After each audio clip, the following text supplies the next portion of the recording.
rigtig glad for, at I er kommet alle sammen her i dag for at hilse på Asimo sammen med mig. I ved måske alle sammen, at Honda de laver biler og motorcykler. Nogle af jer ved måske, at de også laver plæneklipper og elektriske apparater.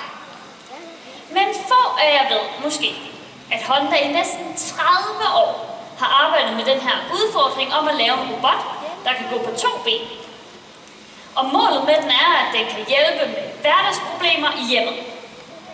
Jeg taler selvfølgelig om Asimo. Men før vi kan sige hej til Asimo, så skal jeg lige fortælle jer sikkerhedsmæssige årsager, I ikke må gå.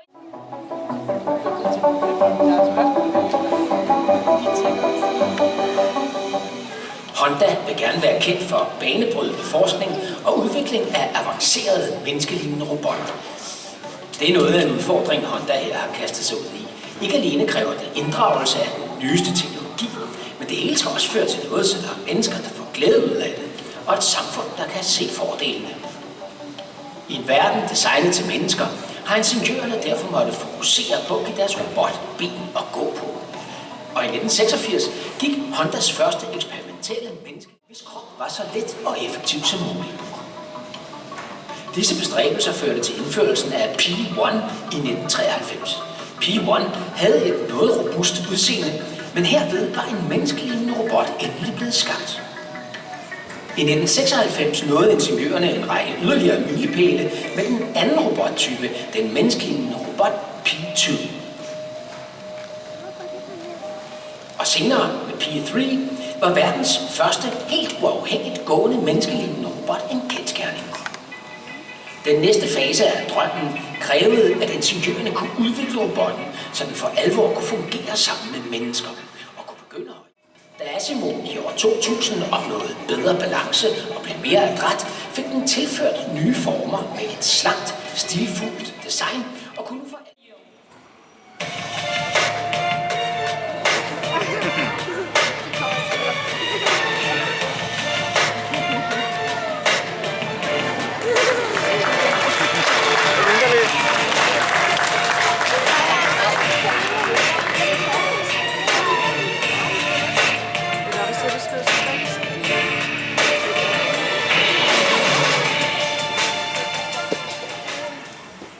Mine damer og herrer, for første gang i Danmark, den helt nye Asimo. Hello Asimo, and welcome. Hello Marie, it is great to be here.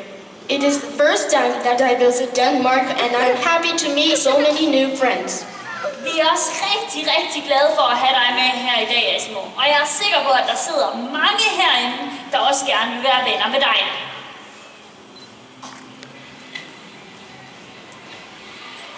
I kan se, at når Asimo går den på en meget jævn, næsten menneskeagtig måde. Det kalder vi det intelligente gangsystem.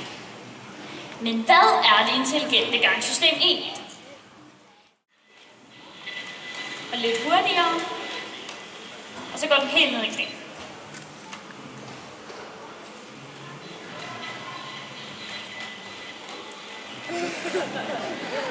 Der kunne I se, at Asimo bevægede sig på den her jævne måde. Men Hondas ingeniører, de er født med benzin i blodet og elsker fart. Så selvfølgelig skal Asimo også kunne løbe. Men løb, det er forskelligt fra gang. Fordi når man løber, så er begge ens fødder. Nej. Hvad så? Hvad laver du nu? Okay, Asimo vil rigtig gerne varme op, før den løber. Fordi at den vil være sikker på, at den ikke får skader.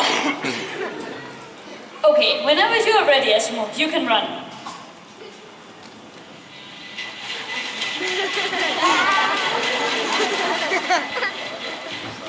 Rigtig flot. Circle. Okay.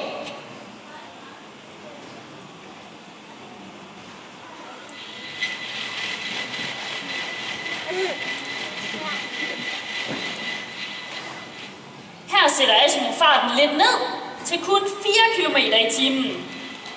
Det gør den, når den skal lave mere komplicerede løb. Udviklingen af de her hurtigarbejdende processorer, der sidder i Asimo og udviklet af dens flydende bevægelse, kan også vises på en anden måde. Fordi i den forrige generation af Asimo, der var Asimo nødt til at stoppe op, hver gang hun skulle begynde at løbe.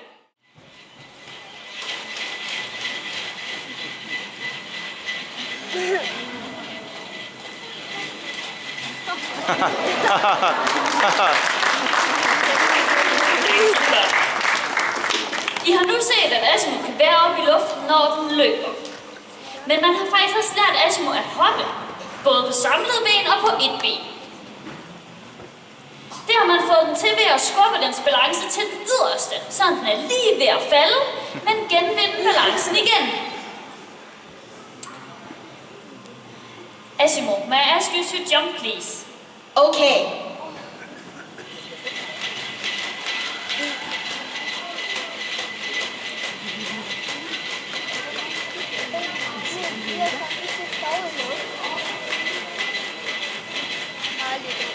Perfekt.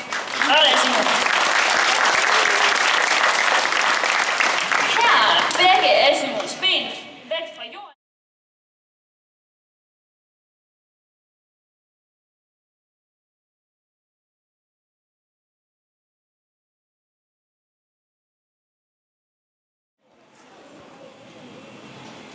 Jeg lægger den lige foran Asimo, så kigger den lige ned, så man kan se, hvor den ligger. Sådan. Asimo kiggede lige ned for at se, hvad er det, vi ligger foran Asimo. Og så bruger den sin lasersensor, den har på maven, til at se bolden. Så genkender den bolden og stiller sig i en helt perfekte position til at lave det bedste spark. Hvis nogen af jer går til fodbold, så ved I også, at før man skal lave det perfekte straffespark og score, så skal man også lige have det rigtige tilløb. Okay, Asimo, I'm ready. You can kick the ball.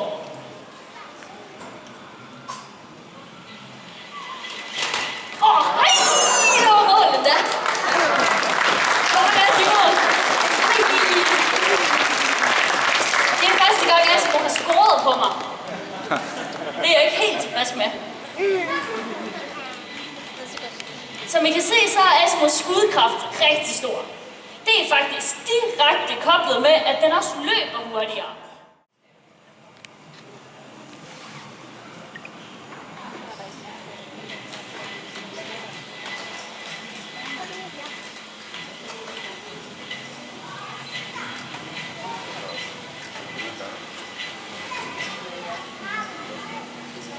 Flot, Asimo. Sikkert op ad trapperne. Thank you. Velbekomme. I tænker måske alle sammen, at det er da nemt at gå op og ned ad trapper. Og ja, det er det også for os. Men det er fordi, vi har lært det. Fordi har I nogensinde tænkt på, hvor meget vi bruger vores hjerner hver eneste gang, vi skal gå op og ned ad trapper? Og har I nogensinde tænkt på, hvor mange muskler vi bruger i hele deres igen? Nej.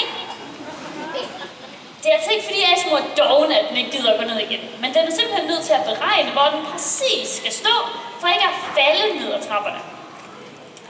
Den bruger de her sorte klistermærker, der er på trappen, til at beregne, hvor den præcis skal stå.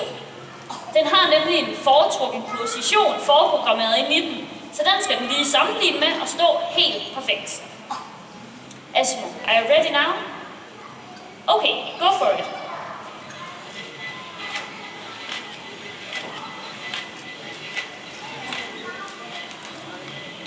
Really good.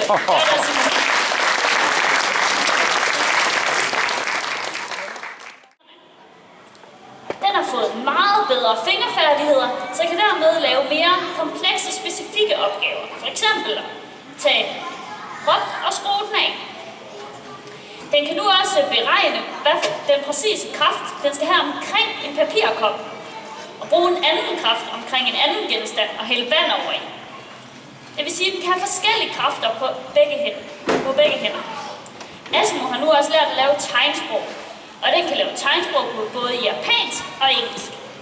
Det er rigtig smart, hvis nu man skal bruge Asimo til andre kommunikationsfærdigheder end bare snak. Bring me some coffee and water, please. Okay.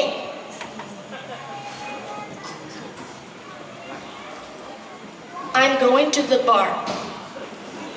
Asimo ved lige præcis, hvor den skal hente drikkevarerne, fordi vi har forprogrammeret, hvor køkkenet er.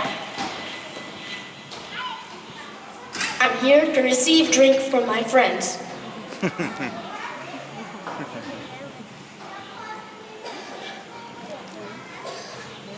I got it. Is this fine? I'll start the delivery to my friends.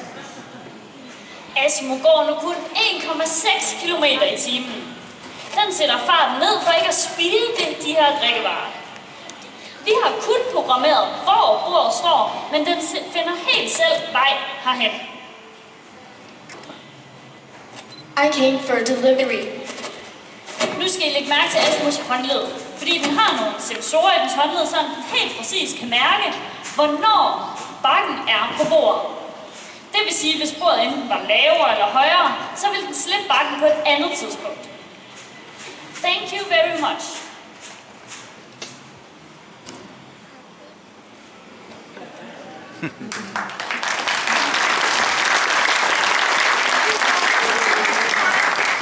Jeg synes, Asimo har været virkelig god indtil videre på scenen. Så jeg vil gerne takke den på en lidt speciel måde. Jeg vil nemlig gerne give den hånden. Men det er altid lidt specielt at give Asimo hånden. Jeg kan virkelig godt lide det. Jeg ved godt, det er bare en robot, og det er op til den sensor på dens håndled, hvordan håndtrykket bliver. Men det er måske også lidt typisk mennesker at lægge lidt flere følelser i et håndtryk, end en robot gør. Let's shake hands, Asimo. Let's shake hands.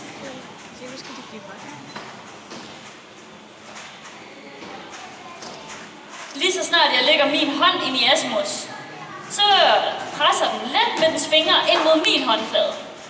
Det er fuldstændig det samme, som mennesker gør, når de også giver hånd til hinanden. Hvis I også lægger mærke til Asimos skuldre, arm og hånd, så bevæger det sig helt flydende. Det er også en god måde at vise, hvordan Asimo kan kontrollere sin balance. Fordi lige om lidt, der skubber jeg lidt til Asimo, og så trækker jeg lidt i den. Og så ser vi, hvad den gør.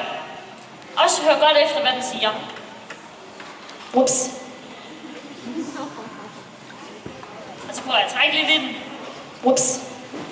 Det vil sige, at den siger lige ups, og så går den enten et skridt frem eller et skridt tilbage. Det vil sige, at Asimo kan ændre sin måde, hvordan den står på, lige præcis, når den bliver påvirket i sin balance.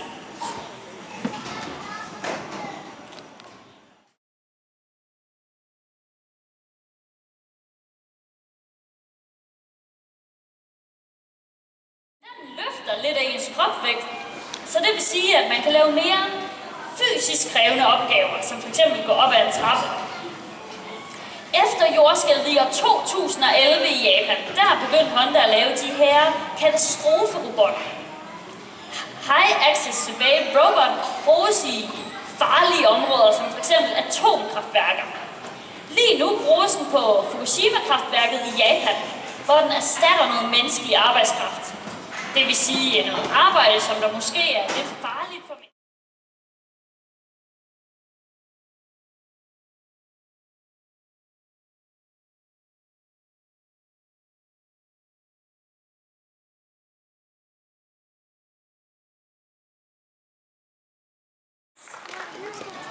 Music, please.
ingeniørarbejde også kan være lidt sjovt.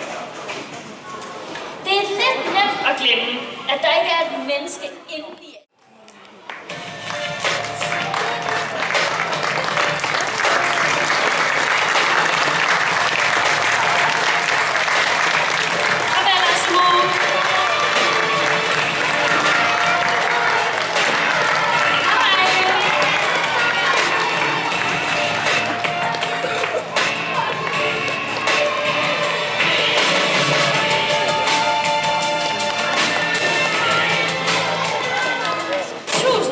Tak for jeres opmærksomhed, mine damer og herrer. Jeg håber, I nød showet rigtig meget og synes, at Asimov var spændende. Fortsat rigtig god dag på Eksperimentarium.